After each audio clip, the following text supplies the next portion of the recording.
In this video हम discuss करने वाले हैं स्ट्रॉन्ग इलेक्ट्रोलाइट। बेसिकली जैसे कि प्रीवियस वीडियो मैंने देखा था मोलर कंडक्टिविटी के रिगार्डिंग, ऑल्सो जो लिमिटिंग मोलर कंडक्टिविटी है वो हमने देख ली। लिमिटिंग मोलर कंडक्टिविटी जैसे मैंने आपको लास्ट में बताया कि वो स्ट्रॉन्ग के लिए और वीक के इलेक्ट्रोलाइट्स के लिए अलग अलग होती है। तो आज अगर हम पहले स्ट्रॉन्ग इलेक्ट्रोलाइट्स के लिए मोलर कंडक्टिविटी और लिमिटिंग मोलर कंडक्टिविटी को समझेंगे। तो एक ग्राफ के थ्रू इसे हम समझते हैं। तो ग्राफ के वाई एक्सिस पे यहां पर हम बना रहे हैं मोलर कंडक्टिविटी। ये वाई एक्सिस है, ये एक्स, यहां पर हम क्या बना रहे हैं मोलर कंडक्टिविटी। ये क्या है मोलर कंडक्टिविटी किस तरीके से इंक्रीज हो रही है। और नेक्स्ट हम यहां पर बना रहे हैं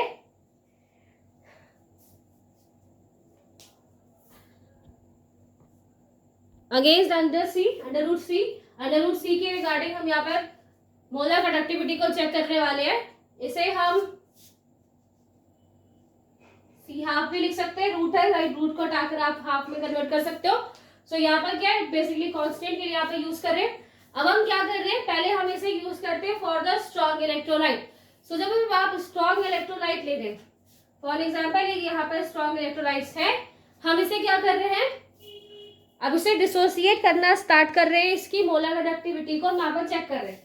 तो पहले क्या होता है, ये डिसोसिएट हुआ थोड़ा सा और हुआ, ये धीरे से और जाते हैं और दैट्स इट। अब ये यहाँ पर जो पहुंच गया है, इसके पास ये जो पहुंच गया, दैट मीन्स अब ये प्रॉपर कंप्लीटली डिसोसिएट हो चुका है।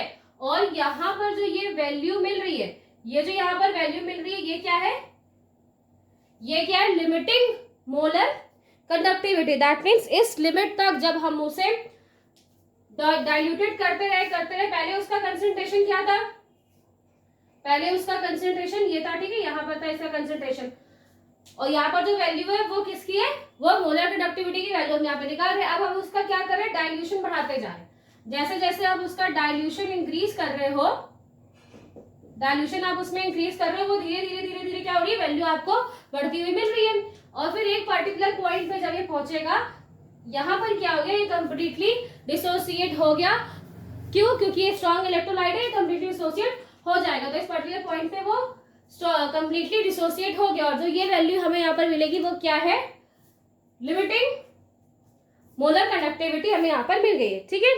अब अगर हम इसे ग्राफिकल रिप्रेजेंटेशन के थ्रू एक्सप्रेस करना चाहें, तो यहाँ पर ये x, ये y एक्सिस है, ये x एक्सिस है। सो x इंटू वाई एक्सिस पे हमें क्या मिल रहा है, पहले हम उसे लिख लेते हैं। x एक्सिस पे आपको क्या मिल रहा है, x एक्सिस पे हमें मिल रहा है सी हाफ एंड या फिर रूट 6 भी इसी आप भी लिख सकते हो। और y एक्सिस पे आपको यहाँ पर क्या मिल रहा है, y एक्सिस पे हमें मोलर कंडक्टिविटी मिली है। ओके, ऑल्सो जो यहाँ पर ये स्लोप है, ये आपको क्या दिखाई दे रहा है, ये स्लोप जिस तरीके से बन रहा है, ये स्लोप है नेगेटिव, एक नेगेटिव स्लोप आपको यहाँ पर दिखाई देगा। इसलिए नेगेटिव स्लोप जो है वो इक्वल है, दैट इज ये जो यहाँ पर नेगेटिव स्लोप है, नेगेटिव स्लोप जहाँ पे बन कर रहा है, m is equal to minus a. m की वैल्यू यहाँ पर क्या है, स्लोप की वैल्यू यहाँ पर क्या है, minus A. And the const जो वैल्यू आपको यहाँ पर मिली है, जो कांस्टेंट आपको यहाँ पर वैल्यू एक मिली है, और जो आपको एक कांस्टेंट वैल्यू मिली है, that is c is equal to this, क्योंकि ये वैल्यू आपको यहाँ पर मिली है आफ्टर यूजिंग द स्लोप। जो मैथ्स के स्टूडेंट है वो बहुत इजीली से समझ आएंगे ग्राफिकल रिप्रेजेंटेशन में y is equal to M X plus C, है ना। जब ग्राफ से आप रिप्रेजेंटेशन इसका करेंगे, so y is equal to M X plus C. अब एम एक्स प्लस सी में आपको इसकी अगर वैल्यू रखनी है, तो आप इनके अकॉर्डिंग यहाँ पर वैल्यू रख दीजिए। यहाँ पे क्या होगी, y की जगह आप क्या रख सकते हो, molar conductivity is equal to, पहले हम क्या रखते हैं, एमएक्स रख देते हैं। एम की वैल्यू यहाँ पर क्या है, माइनस ए, माइनस स्लोप पे जा रहा था ये, इसलिए माइनस ए, एक्स की जगह सी रूट प्लस सी की जगह क्या हुआ है, लिमिटिंग मोलर कंडक्टिविटी आपको मिलेगी।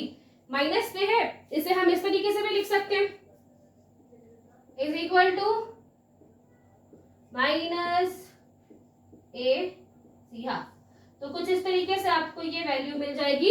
And by the graphic representation, graph के रिप्रेजेंटेशन के थ्रू हम क्या कर सकते हैं, ग्राफिकल रिप्रेजेंटेशन के थ्रू जो स्ट्रॉन्ग इलेक्ट्रोलाइट है रिगार्डिंग मोलर कंडक्टिविटी, अगर आप मोलर कंडक्टिविटी बता रहे हो और वहां पर जो आपको स्ट्रॉन्ग इलेक्ट्रोलाइट्स यहाँ पर मिल रहे हैं, तो एक ग्राफिकल रिप्रेजेंटेशन के थ्रू हम उनकी वैल्यू निकाल सकते हैं by using the limiting molar conductivity को निकालकर एक वो लिमिट जब हम पे क्या वो जब हम जैसे उसमें सोल्यूशन बढ़ाते जा रहे हैं तो एक लिमिट ऐसी मिली जिसपे वो कंप्लीटली डिसोसिएट हो गया है।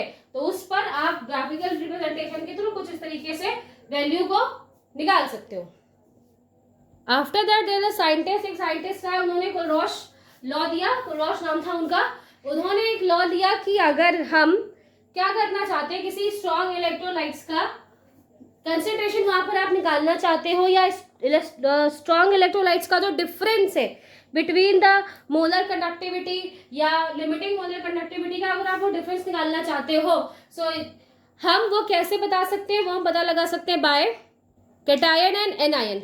उन्होंने बहुत सारे ऐसे एग्जांपल्स देखे और जिनका डिफरेंस निकाला, लाइक NaX, ठीक है, ये क्या है, सोडियम X है फॉर हेलोजन, एंड KX।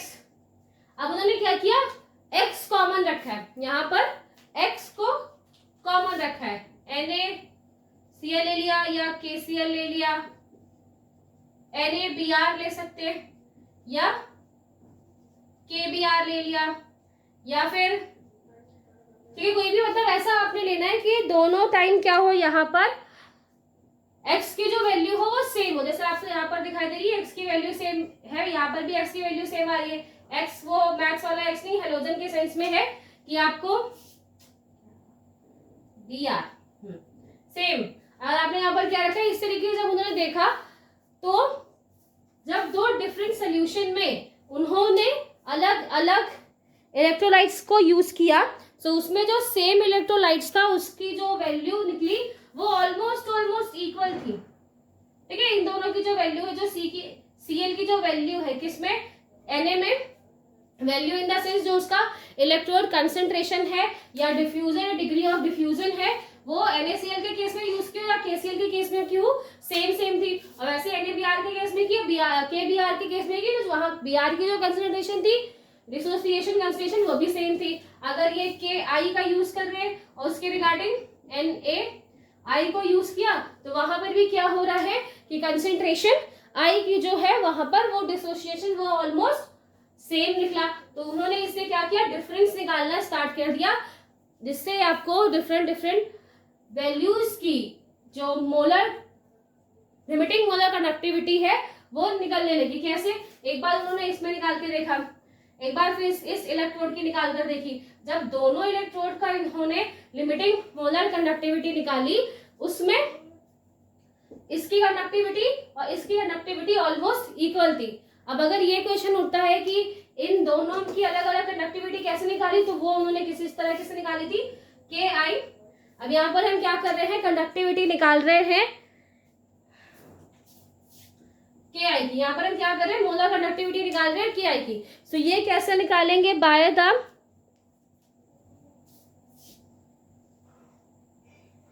ठीक है लैम्डा बटे लैम्डा डॉट ऑफ K क्या है, यहाँ पर कैटायन है K plus, so K plus की वैल्यू निकाल दी, plus lambda dot of I minus. इस तरीके से उन्होंने क्या किया, किसी एक पर्टिकुलर सॉल्यूशन या किसी एक पर्टिकुलर इलेक्ट्रोड्स के कैटायन और एनायन को का सम करके कितने इलेक्ट्रोड्स वहां पर कैटायन के हैं या कितने इलेक्ट्रोड्स वहां पर एनायन के हैं, तो इसको यूज करके उन्होंने अलग अलग इनकी वैल्यू यहाँ पर निकाली। और जब यही अप्लाई उन्होंने इस K के साथ Na के साथ किया, NaI, तो यहाँ पर भी क्या हुआ, इसे कैसे फाइंड आउट करेंगे, by Na plus and I minus. अब यहाँ पर आप देख रहे हो एक चीज कॉमन है, क्या है, I। तो यहाँ पर क्या होगा कि I जो दो चीजें आपको मिल रही हैं उनमें जो इन दोनों की वजह से जो यहाँ पर वैल्यू आई किसकी, लिमिटिंग मोलर कंडक्टिविटी की वो ऑलमोस्ट इक्वल थी, जिसकी वजह से एक ही एलिमेंट को यूज करके वो डिफरेंट डिफरेंट वैल्यूज वहां पर निकाल सकते हैं। जैसे यहाँ पर इन्होंने आई की वैल्यू निकाली, यहाँ पर भी आई की वैल्यू निकाली, और इनको देखा कि ये जो दो वैल्यूज निकली यहाँ पर वो नियरली कांस्टेंट है, नियरली एक जैसी ही है। So according to this Kohlrausch law, limiting molar conductivity of electrolyte is the sum of contribution of anion and the contribution of cation. मतलब क्या था इनका यहाँ पर, अगर हमें NaCl है और इस NaCl का लिमिटिंग मोलर कंडक्टिविटी निकालनी है तो वो हम कुछ इस तरीके से भी निकाल सकते हैं, जिसमें limiting molar conductivity is equal to contribution कह सकते हैं मोल्स ऑफ एनायन, एनायन यानी क्या है Na plus, also the contribution of Cl minus. इस तरीके से हम क्या कर सकते हैं, इस तरीके से हम लिमिटिंग मोलर कंडक्टिविटी को फाइंड आउट कर सकते हैं। और ये इन्होंने कब देखा, जब इन्होंने बहुत सारी एक ही जैसे सॉल्यूशंस को, एक ही जैसे एलिमेंट्स वाले, जहां पर x आपने देखा था, x को हमने क्या रखा था, सेम रखा। तो जब उन्होंने x को जब सेम रखा, Cl है तो Cl ही लिया, NaCl या KCl, Br लिया, NaBr, KBr, और वहां पे जब उन्होंने निकाल के देखा था तो उनको मोलर कंडक्टिविटी मिल रही थी, वो ऑलमोस्ट सेम मिल रही थी। तो उन्होंने देखा कि जो सिमिलर यानी कि जैसे Cl है तो जो Cl की कंडक्टिविटी Na में थी वही वहां पर KCl में भी थी, इस तरीके से। और वो कैसे निकाला उन्होंने, बाय दिस, जिसमें limiting molar conductivity of electrolyte is the sum of contribution of anion and cation. और ये जो लॉ है इसे हम क्या बोलते हैं, कोलरॉश लॉ। सो ये सारी चीजें आपने किसके रिगार्डिंग पढ़ी है, स्ट्रॉन्ग इलेक्ट्रोलाइट्स। अब हम पढ़ते हैं अबाउट द वीक इलेक्ट्रोलाइट्स। अगर हमने मोलर कंडक्टिविटी निकालनी है उसके रिगार्डिंग वीक इलेक्ट्रोलाइट्स को अगर हम देखें तो पहले वीक इलेक्ट्रोलाइट्स के लिए हम पहले यहाँ पे ग्राफ बनाते हैं।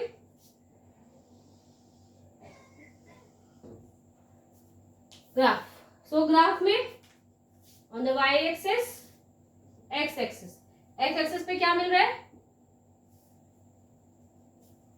√c, यहाँ पे c हाफ आपकी वैल्यू आप लिख सकते हैं, ऑल्सो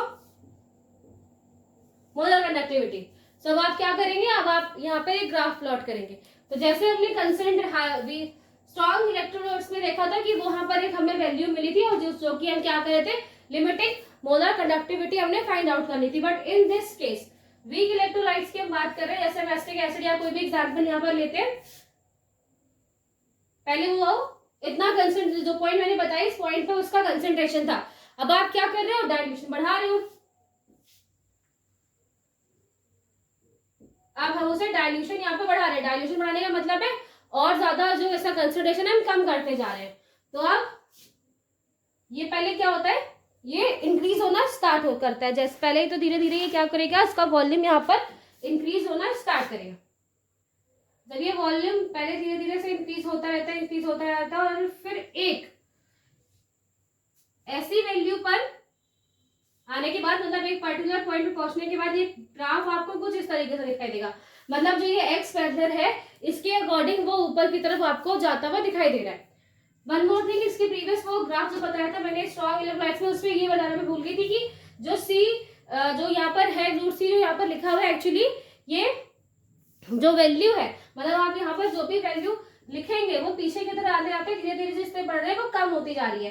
पहले वो 0.4 थी, अब वो 0.2 हो गई, 0.1 या 0.0, इस तरीके से क्या हो रही है, वैल्यू कम होती जा रही है। प्रीवियस वाले ग्राफ में भी यही था कि यहाँ पर ये वैल्यू कम होती हुई बढ़ रही है। तो अब हमने क्या किया, अब इसका जब हमने यहाँ पे इसको डायल्यूशन बढ़ाना इंक्रीज किया तो ये ग्राफ कुछ इस तरीके से आपको मिलता है। तो यहाँ पर तो हमें कहीं पर भी लिमिटिंग मोलर कंडक्टिविटी मिली नहीं, और मैंने आपको क्या बताया था कि लिमिटिंग मोलर कंडक्टिविटी जो है वो इनफाइनाइट टाइम पर भी आपको मिल सकती है। मतलब आप उसका डाइल्यूशन कर रहे हो, इतनी बार आप उसका डाइल्यूशन करो जितनी बार, जब तक वो आपको जो इलेक्ट्रोलाइट्स है वो कंप्लीटली डिसोसिएट होते हुए नहीं मिल जाते, या वो जब तक उसके जो एनायंस एंड कैटायंस हैं वो कंप्लीटली डिसोसिएट नहीं हो जाते, तब तक आप उनको डाइल्यूशन देते रहिए, तब तक आप उनमें जो उसको कंसंट्रेशन है उसका उससे कम करते जाओ, तब तक जब तक आपका आपको वो वैल्यू ना मिल जाए। अब लेकिन जो ये ग्राफ आपको यहाँ पे बताया गया, इससे बताया गया कि उसके लिए आपको बहुत टाइम आपको बार बार करना पड़ेगा। आपको जो ग्राफ से भी आप बाहर निकल जाओगे, बहुत अब पता नहीं है लाइन जो यहाँ पर क्योंकि पैरेलल चल रही है, नो आइडिया ये कब इसे क्रॉस करेगा और कब हमें वो लिमिटिंग मोलर कंडक्टिविटी यहाँ पर मिलेगी। सो बाय दिस फॉर्मूला या फिर बाय द ग्राफ रिप्रेजेंटेशन हम वीक इलेक्ट्रोलाइट्स का limiting molar conductivity find out नहीं कर सकते। क्यों? क्योंकि आपको ये वैल्यू यहाँ पर मिलेगी नहीं। आप जब इसके ये पैरेलल लाइन जाने लगे, ये पैरेलल लाइन आगे चलती चली जाएगी और इनफाइनाइट टाइम तक आप इसको कंडक्टिविटी को यहाँ पर इनफाइनाइट तक आप यहाँ पे कंडक्टिविटी निकालते रहिए, नो आइडिया वो कौन सी वैल्यू पे आपको मिलेगी। इसलिए बाय द ग्राफिकल रिप्रेजेंटेशन हम वीक इलेक्ट्रोलाइट्स को यहाँ पर नहीं निकाल सकते। तो इसके लिए हम डिग्री ऑफ डिसोसिएशन निकालेंगे कि जब हम क्या कर रहे हैं, जब हमने वहां पे स्टार्टिंग में मोलर कंडक्टिविटी निकाली एंड आफ्टर जब हम उसका डाइल्यूशन बढ़ा रहे हैं, सो कितनी डिग्री पर डाइल्यूशन जब हम उसका बढ़ाते हैं तो कितनी डिग्री पर जो वहां पर मॉलिक्यूल्स हैं उनका डिसोसिएशन हो रहा है, वो ज्यादा स्पीड से हो रहे हैं या कम हो रहे हैं और ज्यादा हो रहे। तो ये चीज हम यहाँ पर फाइंड आउट करेंगे। हम यहाँ degree of association, degree of dissociation, so for the weak electrolytes हमें डिग्री ऑफ डिसोसिएशन निकालना होगा, जो कि हम कुछ इस तरह निकाल सकते हैं। Degree of dissociation is equal to molar conductivity is equal to molar conductivity upon limiting molar conductivity. Limiting molar conductivity यहाँ पे किस तरीके से फाइंड आउट की है कि जब आप उसको डाइल्यूट करते जा रहे हो, सो जो रेशियो है, किसका रेशियो है, जो कंसेंट्रेशन के रिगार्डिंग जो लिमिटिंग मोलर कंडक्टिविटी जिस हिसाब से वहां पर इंक्रीज होती हुई जा रही है, तो उसको यहाँ पर ध्यान में रखते हुए लिमिटिंग मोलर कंडक्टिविटी को हम फाइंड आउट कर सकते हैं। And for the weak electrolytes अगर हम उसका कॉन्स्टेंट यहाँ पर निकालें, सो for the weak electrolyte formula is Ka is equal to, so for the weak electrolytes K is equal to C degree of dissociation square upon 1 minus degree of association। अब इसमें क्या रखनी है आपको, अल्फा की वैल्यू यहाँ पर put करनी है। so C is equal to molar conductivity का स्क्वायर अपॉन, मैं इसको बिकॉज ये यहाँ पर जिसकी वैल्यू है वो अपॉन में है, तो इसे आगे की तरफ यहाँ पर लिख रही हूँ, मोलर कंडक्टिविटी का स्क्वायर 1 माइनस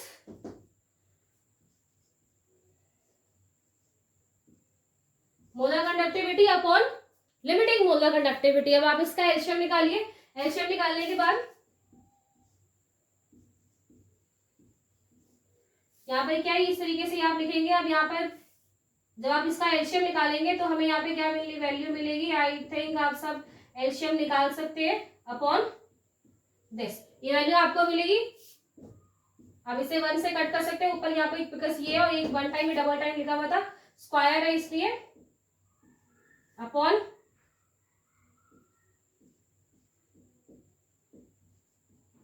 दिस। तो ये वैल्यू आपको मिल गई है फॉर द वीक इलेक्ट्रोलाइट्स। जब हम वीक इलेक्ट्रोलाइट्स को यूज करते हैं तो बाय दिस फॉर्मूला आप क्या कर सकते हो, गेट कर सकते हो डिग्री ऑफ एसोसिएशन, ये कितना एसोसिएशन वहां पर हुआ है उसकी रिगार्डिंग हम molar conductivity also limiting molar conductivity को फाइंड आउट कर सकते हैं।